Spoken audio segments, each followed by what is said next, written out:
Hey everyone, it's Spidey, and welcome to another episode of In the Trenches. Our guest today is a special one.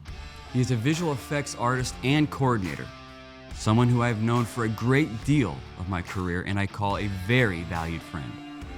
But before we get into the episode, I want to remind y'all, please like, share, and subscribe. So let's jump right into it with Josh Kirschenbaum.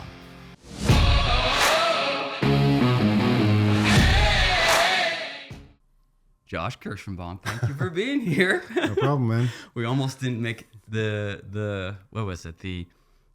You have been in travel hell. Yeah. For what, 2 days now? Pretty much. A little more, but I'm here, so. So let me kind of tee it up for everyone. You, Josh, I have known you a great part of my career. Probably the best part of my career, to be honest with you. When we go back from the film days, and I highly respect you and your opinions, your feedback. I have for years. So I wanted everybody to kind of know what you mean to me as a filmmaker and as a friend.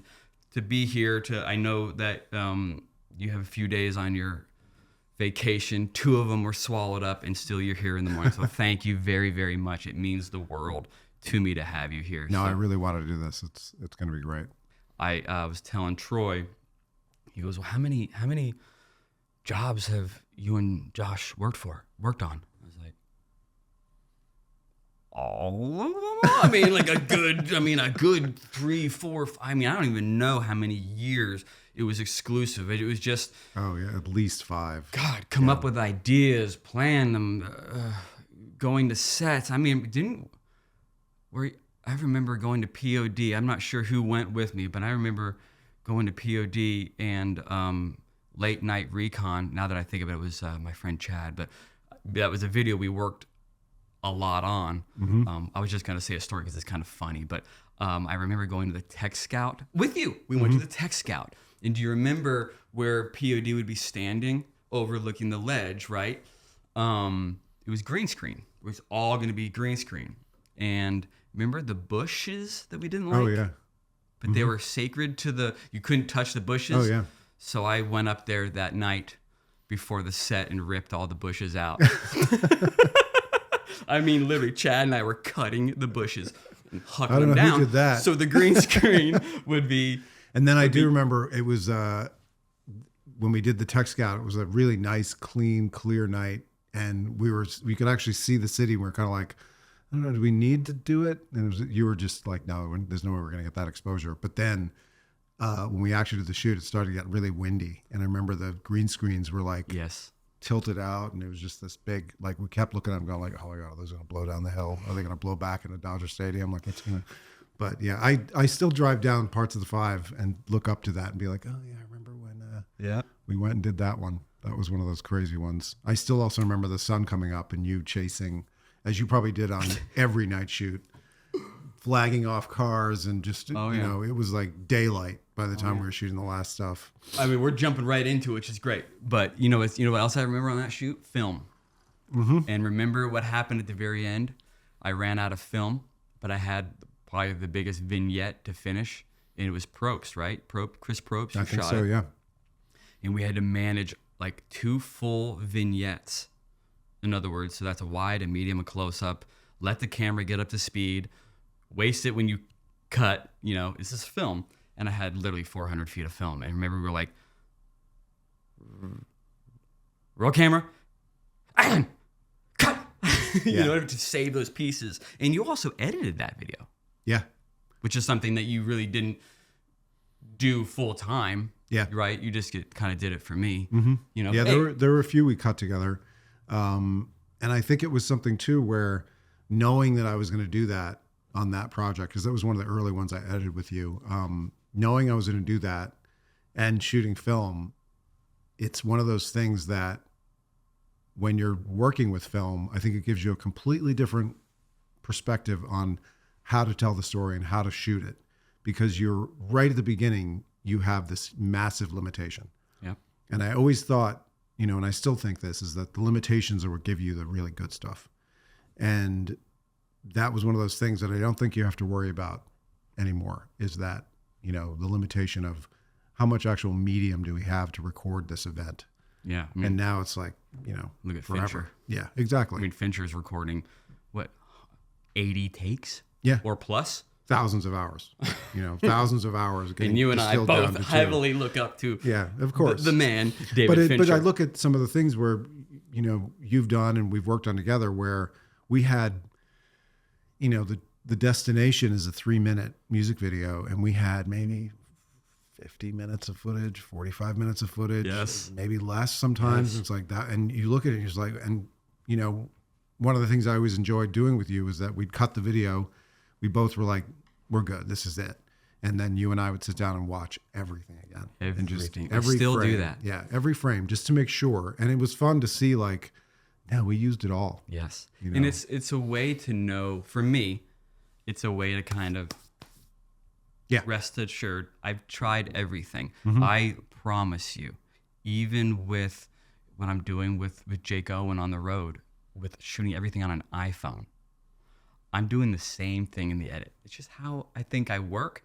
I can't turn in a job if I am wondering if there were other options. Yeah. I've always been kind of manic like that. And I know that puts a lot of stress and kind of like annoyance on my post world, because I remember Dave Hussey at a certain point.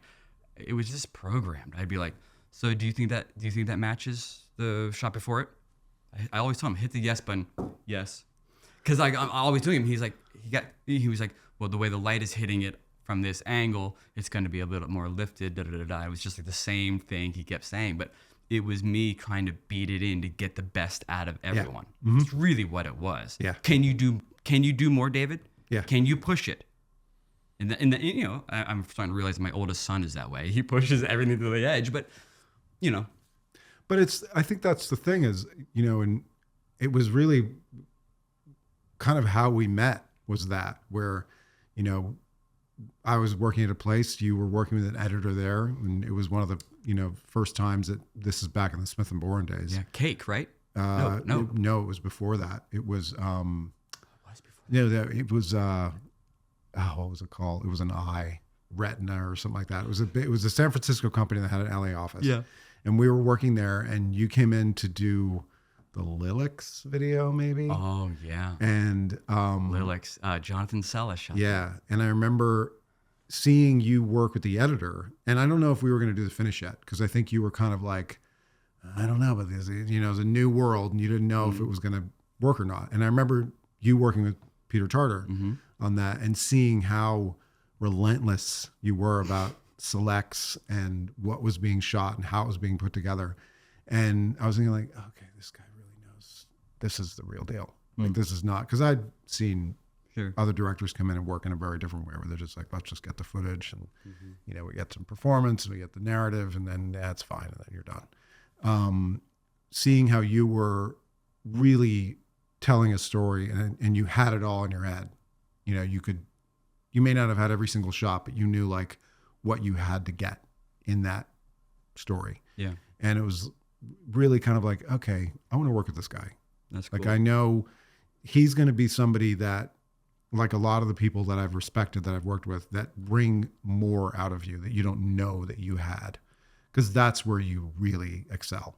If you just keep doing what you think is your best, exactly, you're not going to really do your best. No. And maybe you that's have to have somebody else kind of come up to you, grab you, and go, you've got 10, 20, 50% more. Yeah. 100% is where we're just starting. Yeah. And and likewise, you brought the best out of me. And it was the relationship forged, I think, that, I do think still exists out there, but man, it was really cool for me, because it is less now. I feel like my relationships that I'm building are a little bit less involved as it was during the early 2000s. Like 2004, 2005, when it was all in. I remember. Yeah, let's get to that in a second. How did you get into visual effects? So it was a winding road, as it all usually is. When I was, I should say technically, when I was a teenager, probably like 14 or 15, my dad worked in television back east. He was a producer, director in television. And after school, I would go to the TV station and wait for him to be done for the day. And so he'd be in the editing room and I would just kind of walk around the TV station because I'd sit in the editing room for 5 minutes and I'm a teenager. I'm like bored. Plus this is all tape based 1980s stuff.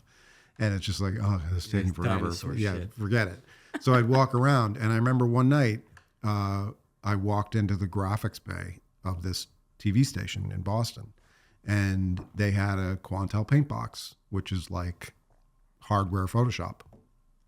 And I remember sitting down, violating thousands of union rules and picking up the pen and seeing I could draw on the TV screen.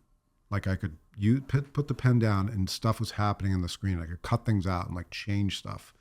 And it was this thing of like knowing what TV was and watching movies and TV shows and stuff and seeing visual effects end result. But then using this device and seeing that like you could actually do it. It was like, this is what I want to do. I don't know what exactly that is yet. I didn't know visual effects were like a thing. I mean, I did, but I didn't know how you got into it. But it was like, I want to do that. I want to like use the hardware that makes that magic happen. Wow. As a teenager, then. So did you move to LA with that in mind? Yeah. I mean, I went to school for broadcast so I could use the hardware and then ended up working at MIT for a stint and hooked up with people making movie technology at MIT. And then moved to LA with a bunch of grad students. And we had this project that was a continuity management system for movies that was all digitally based. So instead of having, back in the old days, you'd have all these Polaroids of people's costumes and, you know, what the makeup looked like and stuff. These big rings of Polaroids. And the script supervisor would have this massive notebook of what was shot and with lines to the script and stuff. And we wanted to make that all digital. And this is in the early 90s. And so we all moved out to LA to work on Terminator 2 because James Cameron had heard of us and was like, I want to try it out in this movie. And of course, Hollywood being Hollywood, it didn't happen. But that was how I got connected with the world of James Cameron and Lightstorm and all of his, you know, satellite people and companies and everything. And I would say now it's kind of, I feel like it was a sidetrack into film production away from visual effects. Okay. And doing more things on set with TV screens and on-set playback and generating content for people's laptops and computers and movies and stuff. While in production. Yeah. So we would actually shoot screens and Instead of being effects back in a post room. Oh yeah, no, it was out on set. On set. And we have like a laptop that would have content that we made and animated that the actor would then interact with. And the laptop had to be, you know, we'd have to take the screen apart and put gels in so that the screen was the right color temperature for film and all these things that you don't worry about anymore. But it was, you had to have people who knew it back then, and we knew it. And it was this niche thing of like, how do you make a screen like that look good on film? Because if you just shoot that on film, it's this blue blob. So it was like putting all this purple in and everything to get it to look good. And also generating all that content that could tell a story to people watching the movie instantly. So when you're watching a film like Twister and you see the laptop open up and all the little things go up in the cloud, the audience goes, I know what that is. And so we had to tell that story with visuals like that. Sure. So that was how I kind of got started in it. And the company that I worked for that did that eventually started to do visual effects on Titanic and Spawn and things. And I got into it that way. And then just never left. Yeah. And your brain has only soaked more and more data knowledge. Yeah. Honestly, I have having you as an ally, I guess, has been has been a rock because, as you're well aware of, I haven't changed. I'm not that technically savvy anymore. Well, you've always gotten down on me on that because I say I'm not real technically savvy, but you're like, yeah, you are. But I'm not in like menus and in such. And I felt like I leaned on you heavily with like, well, that side of things. And I trusted it, not blindly, but I mean, it was a good, it allowed me to move faster, I guess, because I didn't have to do it myself or learn it myself. It was a different time. Does that make sense? Like the effects then versus effects now, like you even said a second ago, finishing. Yeah. And a lot of my listeners and audience won't even maybe understand finishing because so much of the world now is DIY. It's in the hands of one person. Yeah. You know, where you learned so much of the principles, yeah. You know, in minds. I really have relied on you on that. It's funny you bring up your relationship with technology, because one of the things that I also, really respected you for and was attracted to your, artistic mind was that when we would have discussions about how to do something, if you had a vision in your head about, how am I going to pull this off? I could start to explain it. And it wasn't that I was telling you how to do it. It was like I was reassuring you that you knew already.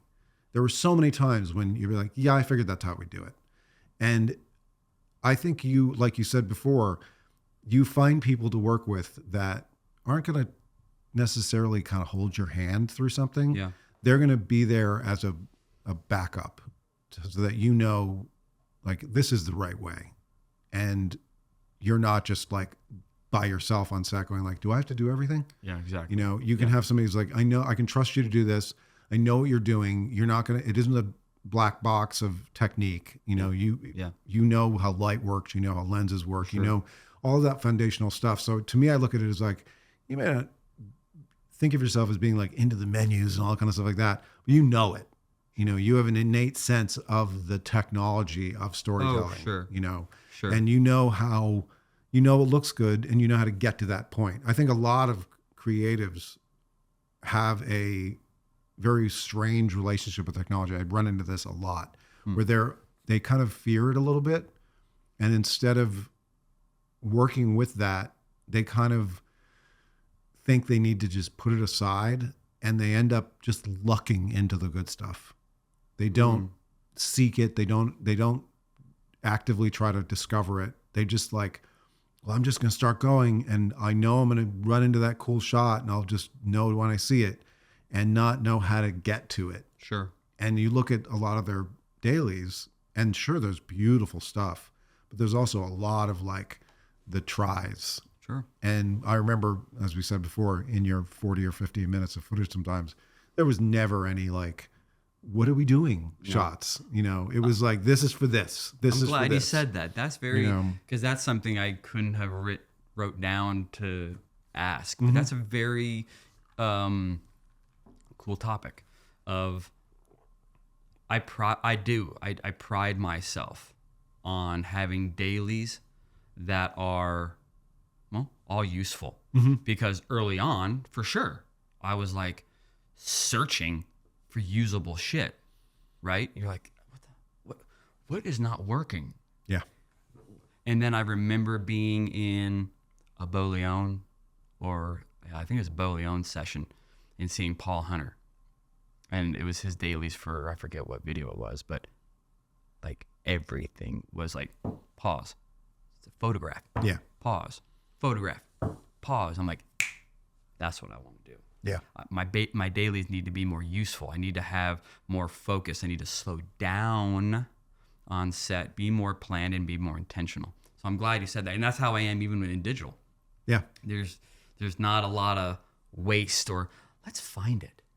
Let's explore it. Although I do think you give yourself a little room for that, where there were times when, I could tell you were kind of, you'd done scouting, you kind of had a vision in your head, but you'd still kind of like take a step back, not look it through the camera, just look around and see things happening. I mean, I remember when I would describe your work to people, I was like, this guy knows how to get lifestyle, because in a music video, you have like 20 frames to get the lifestyle sometimes, and you got to get those cool little moments that everybody instantly gets the feel of everything that's happening. And you don't have and so there'd be these things where, I remember doing the Bo Bice video with you, and like just these little moments that you just know that you'd get, knowing how they'd cut together.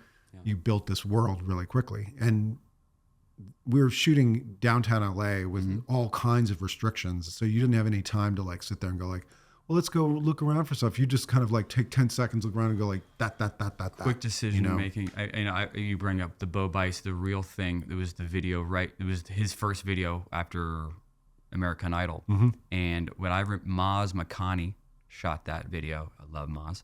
And you know what I remember? We had a very specific look. Remember the mirrors were, it was like during my flex style days where you're like, how can I make a guy walking down the street look like a Prada ad? Anyway, to get that look required the sun. Yeah. And mirrors, right? But I couldn't have thought at the time, I didn't have the experience, I guess, to know, or no one told me that in downtown LA at around 3:00, that sun is it's a canyon. that sun is dipping from one street to the next. So what do we do? Jump one street to the next. No, we don't change up our plan and shit the bed. Yeah. No, let's keep on target. It's gonna suck. Go to long lenses so that your backgrounds don't have any continuity. Exactly. Just like get the lights on wheels and we're gonna roll. Yeah. I remember that scene. What are some other videos we did? Oh my God. I did talk of I didn't make it an episode, but I did do a clip of one of the Bowling for Soup videos we did. The 1985, remember we had a scratch right down the center of it. Yep. You got rid of it. Yeah. Right? Remember? So that's something, we did the film to transition to video, and one of the issues you have is you don't necessarily know. Yeah, you shot beautiful film. That was Max Goldman who shot that. It's not up to whether it was spooled too loose or whatever in the mag. We had a scratch right down the center of literally one of a few really planned out moment shots that have to happen with syncs. We couldn't cut around it.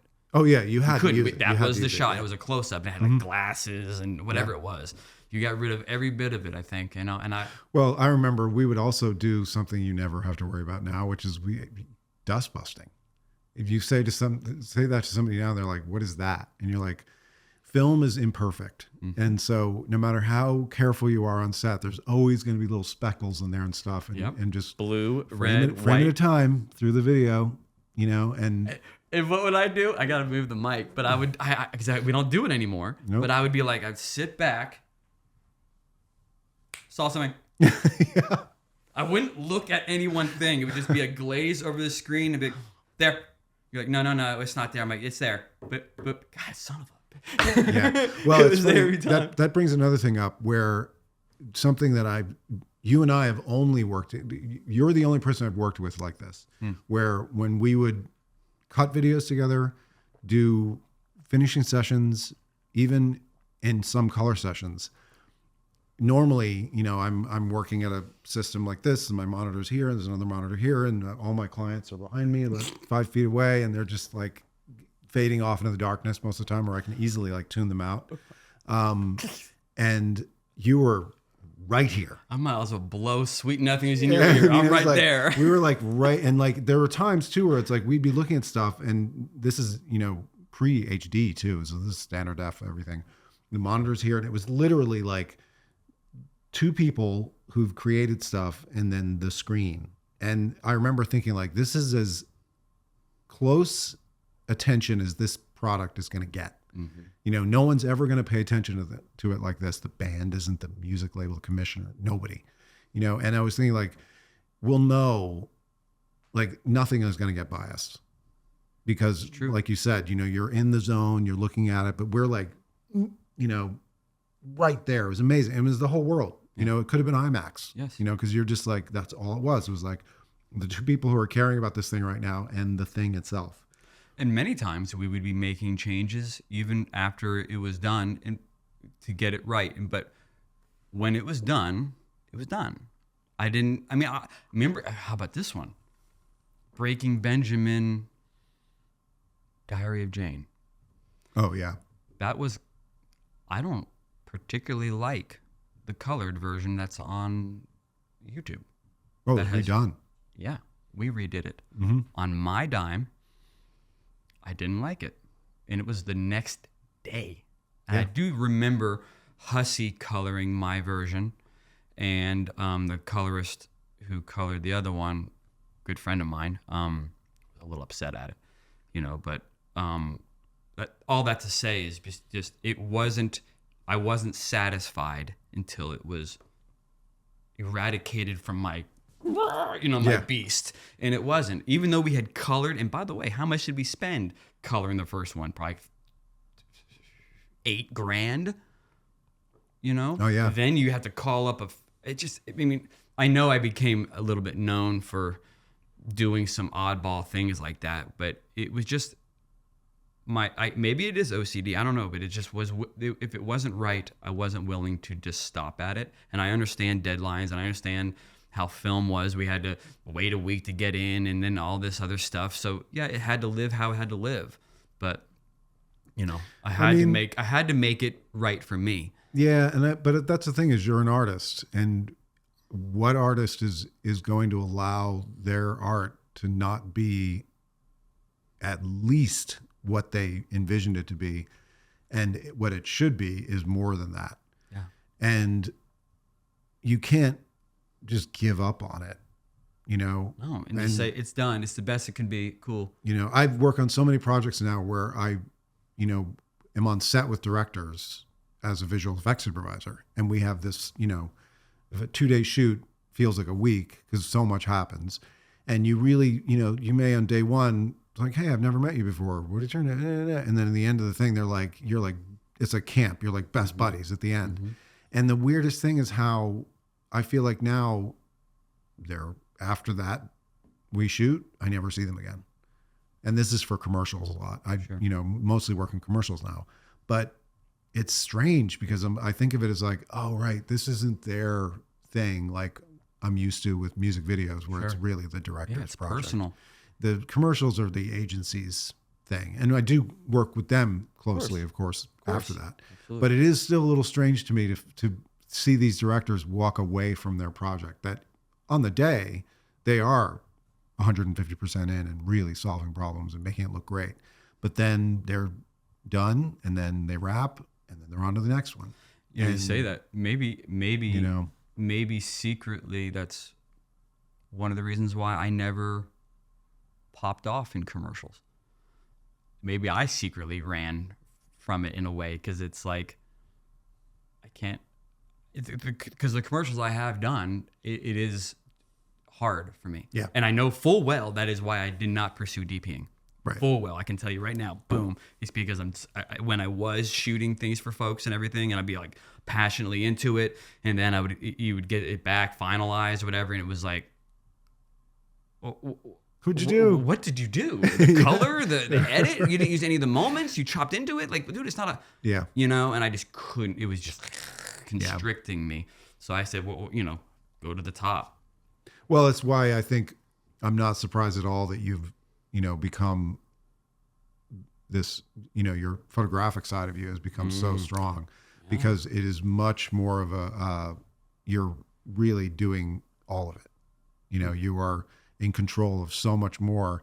And like you said before, when you were seeing these dailies where you like, I want to pause and I want it to be a photograph. And you used to say this all the time. Oh my God, we just stop and you'd be like, picture, still, that's the still for the website. Nope, that's the still for the website. And then I remember when we'd get your stuff up on the website, there'd be like 19 thumbnails we'd have to pick through and put them up, and you might live with them for a while and be like, nope, got to change it, And I remember thinking even back then going like, you are going to be a photographer, because this is too much of what you enjoy and how you see things, is that it's that moment frozen. And when I see your work now, I'm looking around the room and I see a few things, but even in my head, when I'm thinking about your photography, doesn't have a lot of dynamics. It's the tension of the still, and, there may be action in it, but you've captured a moment of the action that feels like it's just suspended in time, which I think with music is really important, because music is essentially completely dynamic. You cannot stop music. When you stop music, when you press pause, you can't hear it anymore. Yeah. And you've managed to combine those two things where you're imaging a musical experience with this frozen moment. Wow. And yet we can still, you have shots of live performances, and I can hear the crowd, and I can see that, it's almost like that, Almost Famous thing where you can just it's like the perfect live experience. That's really amazing visualized. insight. And I take that seriously, genuinely to heart, because you do know perhaps more about my creative journey than anybody, really, as much as we have spent, through, again, I tell people, I say it all the time, but in the trenches, we have spent in the trenches. Yeah. Real. That's fabulous insight. And I think you're probably right. That's why I'm kind of blown away by it. I've never heard it. I never looked at it that way. But as you say it, I'm like, I'm going back to going to the machine room and literally looking at the lines to see if they're blurry. Yeah. We need to crop in. You know what I mean? It was just like, and you always say, like, you need to work for NASA. Your eyes see shit that nobody else sees. I'm a little bit blown away by that, because I do think, I've always wondered, like, you didn't really, when I was around you so much, it was all directing. Yeah. It was all directing. More towards when I moved to Nashville did I put the other feather in my cap. And it was self-taught from all of my directing. And I remember when you first started and you were just thinking about lenses and, finding your new eye in that medium. And it's funny now that you say, like, shooting an iPhone and stuff, where it's like, again, the technology should be meaningless and transparent, because it's not what the point of it is. But for you, I don't think it matters. You can find that image in anything, so if you're shooting on 35 millimeter film or an iPhone or a webcam, it doesn't matter. You'll figure out how to find that moment in that shot. True. I had a problem when transitioning from 35 film to digital. Major problem. I mean, if you look at the early digital videos of mine, they're locked off. The cameras were heavy. At the very beginning, remember, we did not have easy rigs. Yeah. It came shortly after. It didn't also work. I did not like my transition years or year, whatever it is, where my film, where I was like, okay, it's time, it's happening. Let's move into the digital. Whoa, what is this? Okay, well, it's heavy. It's overheating. If you bump a wall, it turns off. Okay, well, put it on sticks. Cool. And I'm like, I don't like this. Yeah. Well, it was also too, I think you had the intuition where back then as well, in the beginning of digital, it was still, while the cameras may be capturing the resolution, the motion was still kind of funny. I just watched both Miami Vice, the Michael Mann Miami Vice, and the Michael Mann Collateral recently, which was one of the early digital films. Sure. And you can not only tell when they're shooting, because there's some of the stuff in both of those movies are shot on film. You can tell when it's on film. But when it's on digital and the camera's moving in a certain way, it feels funny. Especially Public Enemy. Wasn't that the other one he did? Yeah. That was... I mean, he kind of shit the bed on the tech side. Right. But maybe he was also saying, don't pay attention to the... Yeah. I don't know. Or it's an aesthetic, or there's some rationalization, or there isn't. But I did have an issue, and that's when... But I think you were aware of it. I think you knew, very aware. I would rather not go into my toolbox of the handheld, the... shallow depth of field, all of the classic things you do to tell a story, because they're not going to work the way I'm used to them working. Absolutely. So I'm just going to use these little phrases that I usually use. It took me a hot minute to figure all that out, but I do enjoy now. I love the sensors being more open. I find that the difference between shooting digital, the main difference for me in my work from shooting film to digital is that I can still get the look I want without boxing in my subjects, which you had to do for film. You had to light it, you had to, and my subjects and me can explore more because we're not so boxed into grip riggings and lighting. I do enjoy that aspect to the digital. So that's why much of my work, if you look at it, it's got this human movement to it, and kind of like this catch lightning in a bottle, but it's really made to feel found, but it's purposeful. Yeah. How has digital affected you? I mean, how has going from film to digital affected the VFX world? Is it easier because you have the resolution? Is it more complicated because you have the resolution and it's just like you keep zooming in? Do you now say, oh, I don't have to shoot close-ups, we just push in? Or what is created in post? I think the overall, there's a lot of answers to that. Yeah. I think the biggest thing, though, from experience, and again, this is just me and the people I've worked with and the creatives I've worked on, the projects I've worked on, I feel like everybody's gotten a little lazy because you can do so much in post now, and visual effects are no longer relegated to, well, we don't have a budget for visual effects, we have to solve this problem in camera. It's like, nope, there's always visual effects. There's always rig removal. There's always set extension. There's always some kind of beauty work. There's always the manipulating the frame when you're editing. Even editors now routinely do take merging, face replacements, split screens. There's just so much that happens where that Aren't used to be. Are they doing comps too? Yeah, in edits? Completely. I've worked on several projects in the past few months where the editor has taken one performance, the head of one performance, and stuck it onto the body of another, and just been like, deal with it, and you're not talking about like motion control and all this kind of stuff. It's like, just, that's it. And then they're like, do it. You can do it. It's visual effects. Just fix it, and the classic line of like, we'll fix it in post is now become everything. The costuming gets tweaked. Any kind of continuity gets tweaked. There's label, tons of cleanup that they're just like, you used to be on set, like, hide that brand or fix that wrinkle or, now you can't shoot bullets, you're doing muzzle flashes. Oh, there's all that kind of stuff. Weaponry things. Yeah. And even like, no squibs. Are they even doing squibs anymore? Or sometimes, it depends on the shot, but like simple things like the sleeve was weird. So can we just fix that?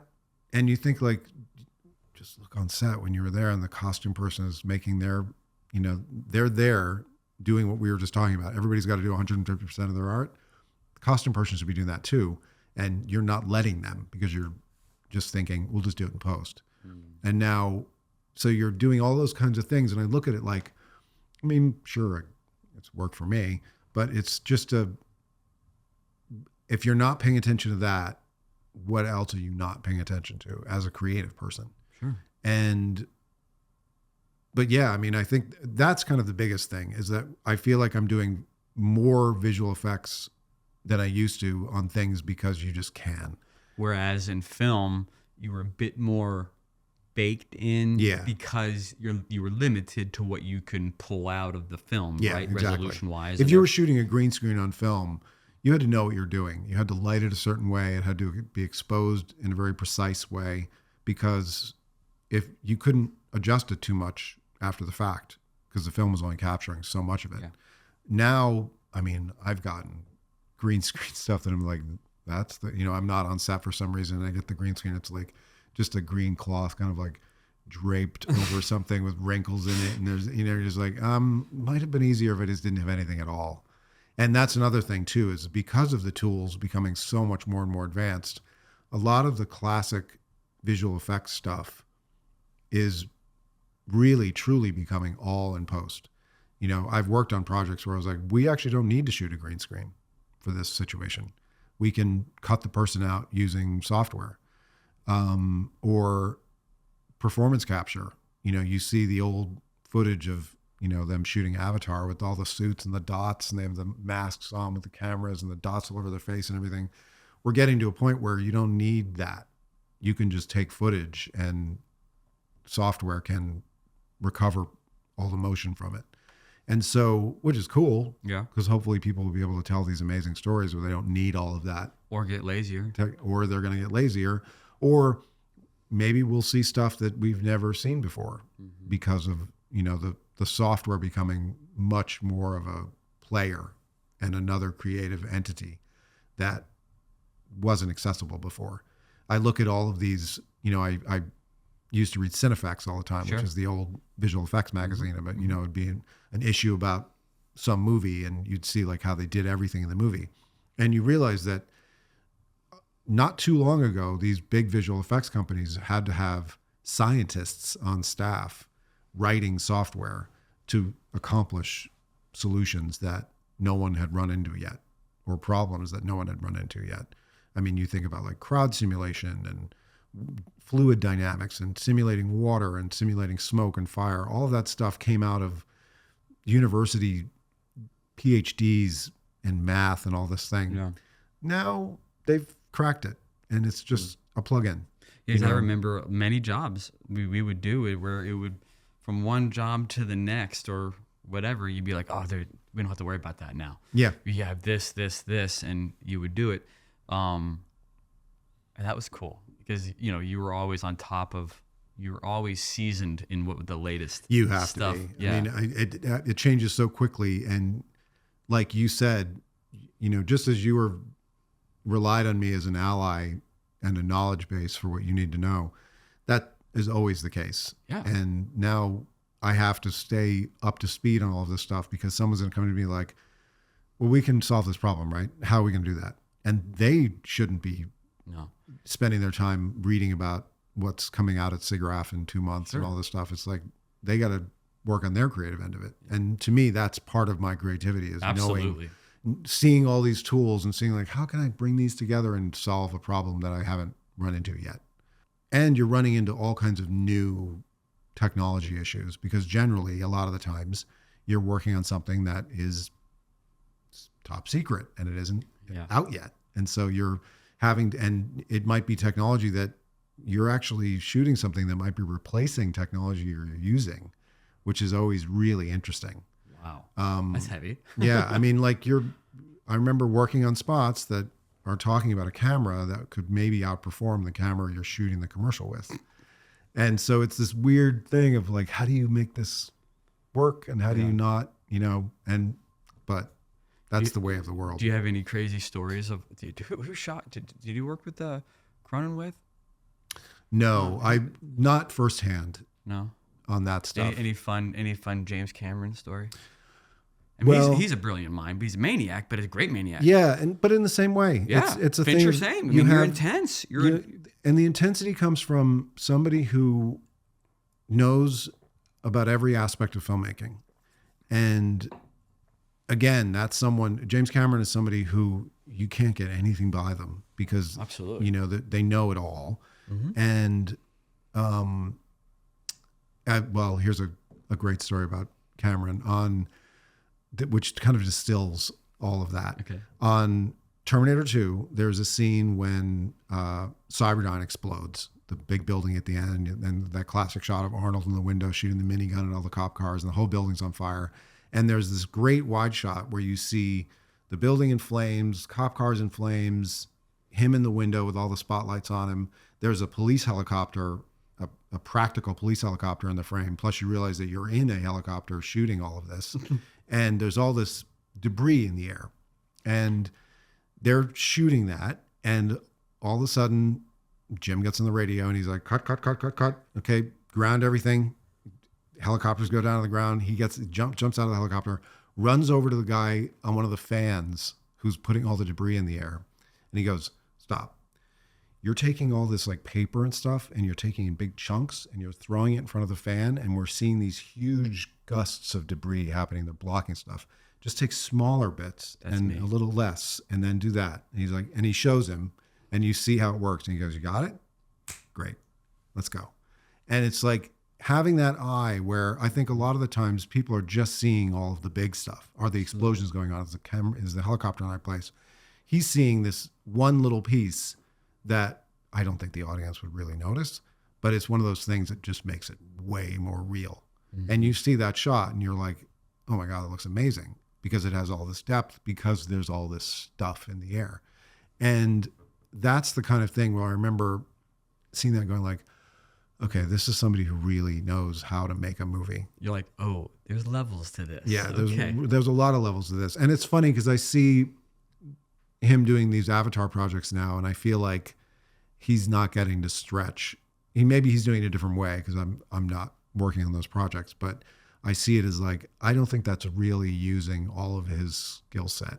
You know, it's a thing where it's like, it's crazy how much they're doing with these movies. And of course, there's still groundbreaking technology going on where you're like, underwater performance capture, you know, A-level Academy Award winning actors holding their breath for 4 minutes, whatever. But, you know, it's still, to me, it feels like I kind of like the James Cameron who's doing these amazing practical stuff too, you know, but I think it, like you mentioned, there's a few directors where there's just nobody like them. Yeah. And all of my experiences with him and a lot of these creative people usually come down to that, like the level of focus, the level of care, and also the willingness to really put themselves on the line for it, you know, and fight until there isn't any fight left and no excuses.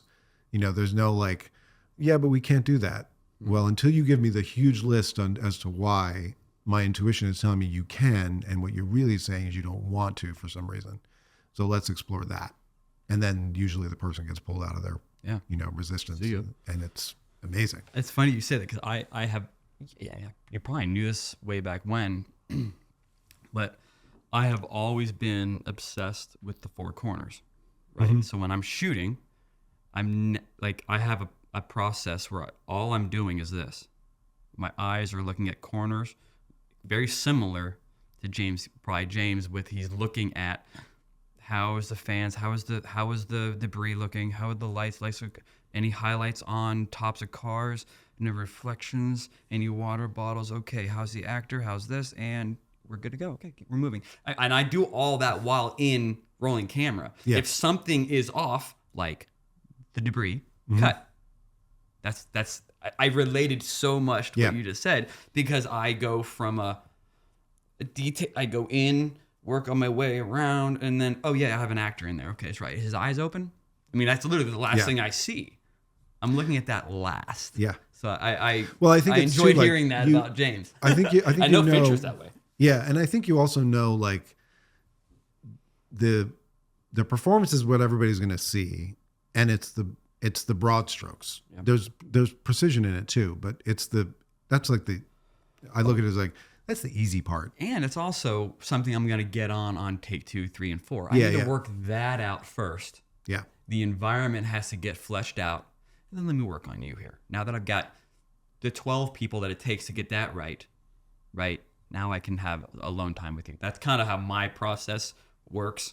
Yeah. But I enjoyed hearing that. So as we talk about technology, wow, do you have another good story? I love those. I could talk stories like that all day long. That was a good one. I'm trying to think. Jerry Maguire. Oh, well, okay, that's a good one too, because on Jerry Maguire, on Jerry Maguire, it was the first, Jerry Maguire is probably like the 4th or 5th feature film I'd worked on. And I had been working on these very technical movies like Congo and Twister and, you know, Spawn and these movies that are either like science fiction or they're action and they have like, you know, there's car chases or there's days on the road or there's all these screens or there's visual effects or you know, there's all this technology going on or, you know, multiple cameras and special effects and wind and all these kinds of things that you think of when you're thinking of like making a movie, you know, these big movies. And I remember getting the Jerry Maguire script and having to break it down because it was one of those things that we had to do was like go through and break down what are all the screens in this movie. Because at this point on Jerry Maguire, I was doing like laptops and monitors and stuff. And I was like, this is this like sports agent movie with like Tom Cruise. Like what? It was weird. It was like, when does he like jump out of an airplane? Like it was this thing of like, where is our job? You know, this is like a bunch of offices, and it sounds like it's more of like a romantic comedy. And then there's like football. Like what? It was very strange going into that and breaking the script down and going like, well, this looks. Where am I? Yeah, not only where am I is like, this doesn't look too bad. Like this is going to be pretty straightforward. Like, you know, and I'm thinking, I'm reading the sports agency scenes, and I'm like, yeah, there's like a big cubicle farm with like monitors and stuff, and it's like, okay, well, that's going to be. I know how to do that. You know, oh, he's got a laptop and he's like writing the mission statement on a laptop. This will be pretty straightforward. Turned out to be one of the most challenging films I ever worked on. And it was interesting too, because the director of that, Cameron Crowe, not known for doing technical, huge films, and did not care. Like that was not why he was making this movie. He was making the story. He was getting the performances. That was all he was really worried about. We would show him all the screens and stuff, and he'd be like, perfect. No notes. Good. Yeah, good. It's background, you know. Will I be able to do this with the screen? Like, can I scroll and it'll look like this? And when he's typing, can I, like, what's the cursor going to look like? That was about it. The agency set was still, to this day, one of the largest technical issues I've ever had to deal with. We had something like 135 screens, 2 video walls, multiple laptops, having to deal with translate outside of windows. So like when Tom goes, who's coming with me? Yeah, with the That goldfish scene, and stuff like that. That was done on a techno crane, you know, so it was like this going from like this massive wire to you see it all synchronized 48 hertz displays, like this whole thing. We ran 4 kilometers of wiring on that in there. I remember ordering all the wiring and being like, wow, this is like from the office to the studio kind of thing. And underneath the stage was this huge, you know, it's like when you think about the Olympics or something, like just the amount of technology to make that set happen was insane, you know, and hundreds of display driving systems. And we had one of the offices in the agency that you see in the background. You see all these like, you know, the sports agent of the offices. One of them in the movie, you never see the window. The window's always blacked out and the door's always closed, because that was where we were. And it was an office about this size, just filled with computers and tape decks and all this stuff. And it was just us in there with our headsets on, like, you know, making it all happen. And I remember Janusz Kaminski, who shot that movie, coming into me and every time hand selecting what content was on the monitors in behind the actors. Because he was like, it can't be just some generic, you know, because we had levels of how much detail there was. He was like, it's got to be the hero stuff. And we'd only done like 2 or 3 hero screens because we thought like, it's his background, you know, and there are tons of like just calendars or email messages and stuff. And he was constantly asking for like, no, it's got to be more than that. It's got to feel more than that. So in real time, we were generating new desktops and stuff for people to be working on so that, you know, he felt like his whole frame looked great. And realizing, and the whole movie was like that. It never stopped. You know, we had so much of these hotels with all these screens in them, with like everything, all this content. And Holly and I were just talking about the other day, like this crazy video wall I had to make with all these different size monitors. And it was a problem I'd never run into. And it took like a week to figure out how to even do it. And then came up with some hack. And the night before, putting it up at the hotel, just crossing your fingers like, oh my God, this is going to work. Turning it on. Oh, it works. And the whole movie was like that. So unlike those big technical movies, which I think because they were so technical, everybody is comfortable with how you do it. It's like, oh, it's a green screen. That's this. This movie was a different beast because of the fact that it was this stealth, high-tech movie. And it all had to be not registered as VFX. You could not sense that it was touched by a team of people. And it's a movie that's all about performance and writing and storytelling. So the technology had to be so completely transparent, even to the actors. And, you know, you had like, you know, Tom Cruise is a very intense person in everything he does.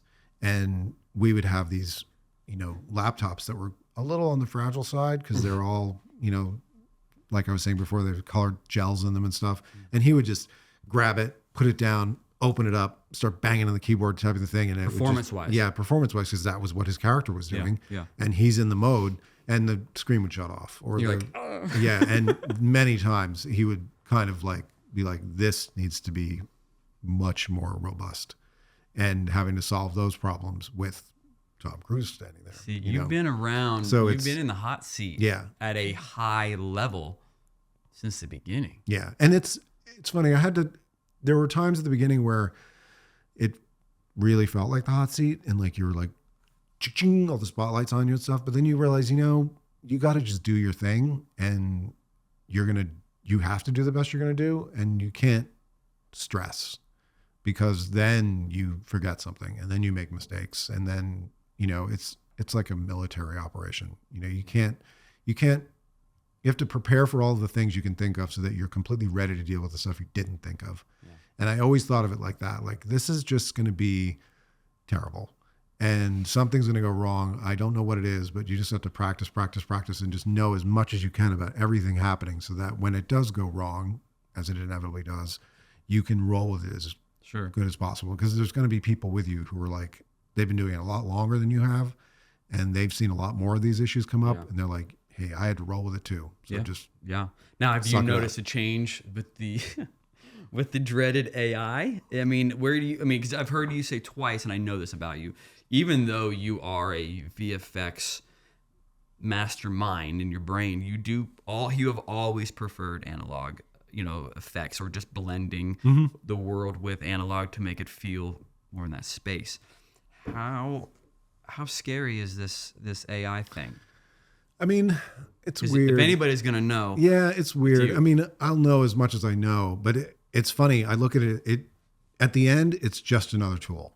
Okay.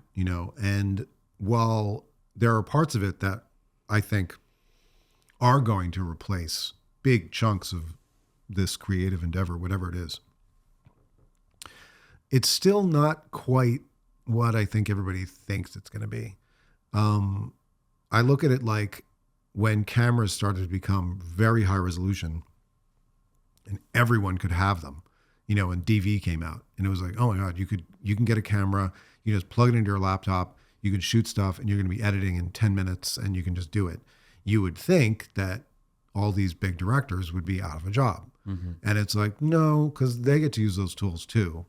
And so I look at it like, sure, AI is going to, like, I remember when I first started playing around with the generative art stuff, I felt very bad for people who make paintings for hotel lobbies and motel rooms. Logoes and just like, when a hotel makes like, oh, we have a beach scene, with a little sailboat in it, and there's like a pretty beach town. Someone isn't going to paint that anymore. They are going to do that if it's fine art, and they're going to go into a gallery and everything. But if it's just going to serve as like a corporate lobby piece, or in a hotel lobby, or in a hotel room, they're probably going to use AI for that, because they need like 1,000 of them, and they all need to look a little different, and they just in Photoshop churns it out. I see just that fine. too. Now I look at it as like, okay, so the guy who's making a living making the hotel paintings hopefully now has time to do his real art and can focus on that, and maybe he'll learn how to make the AI do his stuff really well. And so instead of being able to do like one painting a week, he can do 10,000 paintings a week, because he has a whole staff of AI artists that are executing for him. Would you then say, let's use me as an example then? Mm-hmm. Would you say I need to learn AI to better my photography? Well, I look at it like you're probably going to be using AI the first thing you're going to use it for is to fix the whole, I wish I could have. So it's like, I wish I would have been able to get a little wider on that. Or I wish that crowd wasn't so concentrated there. Or maybe, oh man, that's a great shot, but one of the trusses went right through the middle of the frame. And we're talking like huge amounts. But I pick a different, right now. Right. But I pick a different picture. But the thing is now, what if you couldn't? What if you only had the one? If you normally would throw it out, you may be able to go into Photoshop now. Something feels really weird to totally... The hotel lobby thing, wow, this is a good conversation, because eventually I probably will adapt, and I am a perfectionist. But I've accepted the fact that I didn't get it. Yeah. I missed it. The planets didn't align Right. for me Which to is get great. that. Let's get it again, like, whatever. Which is great. Now, for you, that's probably fine. But at some point, you may have exterior pressure from, if it's a client, if it's an artist or whatever, and they are like, we need this thing. And you're like, well, I don't necessarily, all I have is this. And they're like, well, figure it out. So it'll enable you to do that. Whereas it used to be, you'd need to go to somebody like me and almost like, use an aircraft carrier to kill a mosquito. Now you can kind of like do some of these visual effects things yourself. I also think that for artists, it will give you a way to see things before you may shoot them, or maybe give you an environment to like explore what's going to happen. Like, what is it's like previs. But really good previs. Sure. And sometimes some of the previs may make it all the way to the end. Okay. And, I can get with that. Yeah. I understand that. Or especially if you were like if you're doing more abstract stuff, it's like a really amazing camera. Sure. Where you can start to like shoot without having to go anywhere, and then see like, if you're going to be shooting out in like a mountain scene or something, like I know you've done a lot of like commercial work with trucks and stuff. If you were going to go shoot in the snow with this thing and you knew you were going to go to the Colorado in this very specific place, you could start to kind of like play with framing on your own time and see things and go like, well, that's going to be cool. I got to remember to do that when I'm there. Or you ran out of light and you can only do X number of them. You can kind of have AI fill in some of that, or the tool. I see the tool. It is a tool. Don't run from it. That's your advice. Don't run from it. Well, don't run from it because you have nowhere to go. It's going to be a thing. It's like, that's what I wanted to really hear. It's inevitable in some way or another.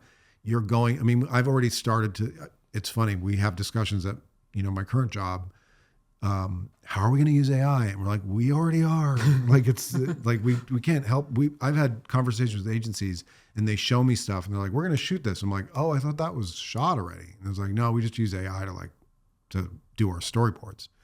And it's like, well, if that was moving, you don't need to get that shot, and that's something too, where if you are doing a video, I look at AI and I think of some of the things we did in doing music videos where it was like inserts of like, again, with Bo Bice, swinging phone with the kids running away. Yeah. We don't need to shoot that. No. Let's spend some time getting the band, something we can't do with AI yet. It's funny you say that. You know what? You know what's? Can I tell you a funny story? I'm getting all sidetracked, but Jason Aldean video I did. I had lived here, but I cut with Steve Forner, and the video was called Relentless, and the whole video was great. And at the very end, he hollers at me. I'm like, getting on the plane to come back to Nashville. He goes, man, I think you might have did it. You did do it. That's great. See, of course, this is my relationship with Josh. See, it's right. Like, this is sounding familiar. He calls me and he goes, hey, it would be a really good way to end this video is that he leaves the hotel room and the cell phone, the rotary phone next to him is blinking like he missed the message from his girl. And I literally was like, perfect. But how do we do it? Right. And I remember him going, but we have this shot of the phone and you put the blinking red dot on it. And I remember it wasn't even a thought to do it. And just that simple thing, that was a lot of what we did, Oh, yeah. Yeah. Well, the Happy Endings video with the shot of the levels on the mixer when they're like rocking out. Wow. And we couldn't shoot it because I think it was a combination of the real mixer was just in a position where you just couldn't get the camera to do that. And the real mixer's metering was kind of boring. Like it wasn't cool, you know?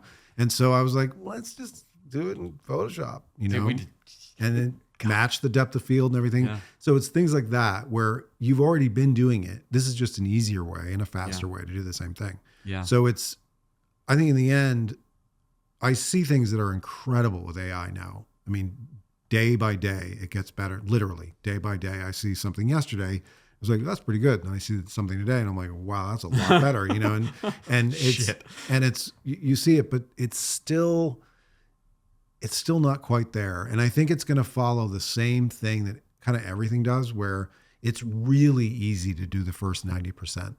And then you spend 90% of your time doing the last 10%. And so I think AI is going to plateau at a certain point where it still looks like AI. It looks really good, but we're just can't break through to that last little, you know, again, I'm watching a movie like Miami Vice or Collateral, and it's like, I look at that and I'm like, I don't know if AI could do this. Like there's stuff with the performances, there's stuff with how people are moving, there's stuff with the way the camera moves, there's stuff with the cuts where it's like, yeah, there's a lot of decisions And you're seeing being made. some minor, you're seeing very macro details. Just little moments that I just don't think the AI would think of. Yeah, it would. And the person driving the AI wouldn't think of. And so you had to have that whole collaborative, everybody there on set, everybody doing their thing and being artists, and it all ring into one moment that looks amazing. Yeah. And the AI is kind of replacing a ton of those people. And so while it still might look really cool, it isn't going to, there's something about it that looks off. You know, you'd never mistake animation for live action. And it's kind of like that. Never. So, We would do many jobs, and I remember your brain is trained to think when you're building a scene or using CG or effects, you're having to think, well, no, light wouldn't do that, or we need to add this because it would be, you're almost degrading perfection. Yeah. You can make perfect, whatever perfect is, but you're actually thinking about how life is and how it would be to your eyes when you see things, to almost put things in it so that it becomes more real, rather than saying it's perfect or whatever. You know what I mean? Like you would add hazes and things. And just dirt and imperfections. I mean, now if you go online and you read about CG, a big chunk of what learning CG is how to add all those imperfections to every part of it. Textures, animation, rendering, lighting. How does water splash when it hits this? And then when something gets wet, what does it look like over time? You know, and how does that, you know, work? Talking about James Cameron again, there was a shot in Avatar 2 that got a little press because everyone was saying like, that can't be CG. It was like, that has to be real. And it was this moment of like one of the characters jumping on one of these creatures, and it was an insert of them tying a little leather belt around their waist on the saddle and just going, and it was like the way the water, and they're in the water, so there's water splashing over their hand, and then they tighten the leather and you see the water on the leather squeeze over their hands and stuff. And they're like, no, it's all CG. It's all CG. And then when the artist's saying like, it is all CG, but I live in New Zealand and I went down to the beach and I did it and I filmed it and I watched my hands and I watched how everything works. And so I'm like, well, then you're really like tracing reality. You know, I got to remember to do that. And figuring out how to do that. Hey, CG is a whole other art. And you end up seeing how all of these little imperfections happen because you saw them in real life. I think if you didn't have that moment of being able to go down to the beach in Wellington, sit in the water with the prop and play and see what happens and what's cool, that shot wouldn't have been as, wow, that's CG, you know, because it is still connected to reality. And that's where AI is really going to fail, because it's not fail, but fail the test of like, is that real or isn't it? Is it's going to miss those little details. And it's funny, you know, a year ago or less, everyone was saying like, you can tell it's AI because the hands are always messed up. You know, they have like 6 fingers or their fingers cross or whatever. That problem's been solved. But it's one of those things where now you kind of look at the corner of the eye, or you look at the way the lips move, or how hair, when someone moves, the consistency of the light in the hair, it's amazing how quickly you see it when it's wrong. You know, maybe not know what it is either for us. You're just like, something's wrong. Something's wrong. Yeah. You're trained to know, okay, so reflection. It's your lizard brain going, something's wrong, you know. So what advice would you give? I have friends, I've connected you with Dawson, who is driving hard. I mean, he left me DPing for me. We did a shit ton of jobs. And he's like, man, over COVID, he learned Blender and Yeah. he went hard. And now he is like one of the guys who is kind of the young us that we talked about when we were doing the videos. He's doing it here in Nashville. So I know people who want to get into this space. Is there any advice? Because your brain and it's got to be. I mean, you giving advice is like giving graduate level information, even if it's a nugget. Anyone who's interested in this field or anything in this field coming from you is going to be wisdom. Is there anything? Well, it's funny. It's the same thing I've been saying forever, which is when I would interview digital artists back in the day, in the early when the earth crust was cooling, doing visual effects stuff, I would say, what else are you into? Photography, architecture, fine art, whatever that is. Yeah. Study that and bring the things you learn in that to this practice, because they'll teach you, studying those things teaches you how to see. And I think the thing that if you're working in visual effects, whether it's 3D animation, 2D animation, AI, abstract, whatever it is, it has the word visual in it. And I think the most important thing is learn how to see and how you see, because that's going to be the thing that makes you stand out. Sure. If you just see something, we'll touch on this a little bit, but like if you watch a movie and you think it's cool and then you just copy what you saw in the movie, it's not going to be as cool because it's happened already. People are like, I want to be the next Steve Jobs. I'm like, no, be the next whoever you are, And I remember one of the things with you is that you were a wealth of references and visual pacing, whatever was needed, you had a reference for it. And you would come with treatments that had very specific references in them that you weren't going to copy. Yeah. Why I do that. But you would get in that world of what that reference was and enable the audience or the viewer to get into the same place that they were in when they saw that film or that piece of work or whatever it is. And I think, great artists steal. And it's a thing of like, you're setting a stage that's been set already so that you have a very good foundation for your voice to come out and you don't have to do all the work. Yeah. And I think that's a thing where artists now, if you're going to think you're going to use AI to solve all your problems, they're going to solve some of them, but you also want to make sure that you've got your own voice and your own eye, because that's what's going to make it unique no matter what tool you use. No matter what. I see these directors who are starting to use AI experimentally, like, how am I going to use this in my craft? And I look at it like, well, it certainly looks like whatever that director's eye is, that hasn't gone away. And I can just tell, like, you're going to do a lot more on your own. You're not going to need to wait to get on set to do that, but they're not going to not go to set. They can tell, like, well, this isn't going to work for a while. But I think that's the most important thing, is find your eye, learn how to see, take pictures, paint paintings, build buildings, draw, do whatever. Look out the window and see. Yeah, look out the window, play with Legos, do whatever it is to make your eye work harder. Then it's going to be way easier to make these tools, whatever they are. If it's a digital camera or if it's an AI thing or if it's Blender or whatever, the tool becomes what it is. It's a tool. It isn't the artist. Yeah. That's the I thing. love that insight. How long has it been? It's been like 3 years since we saw each other in real life? No, in real life, it was pre-COVID. Jesus, Well, we saw each other like over Zoom a few times during COVID, but like pre-COVID, when you came out to LA for, I think it was one of the GMC Oh things yeah, or it something was. like that. Yeah, it was. That was like late 2019, early 2020. Really? Yeah.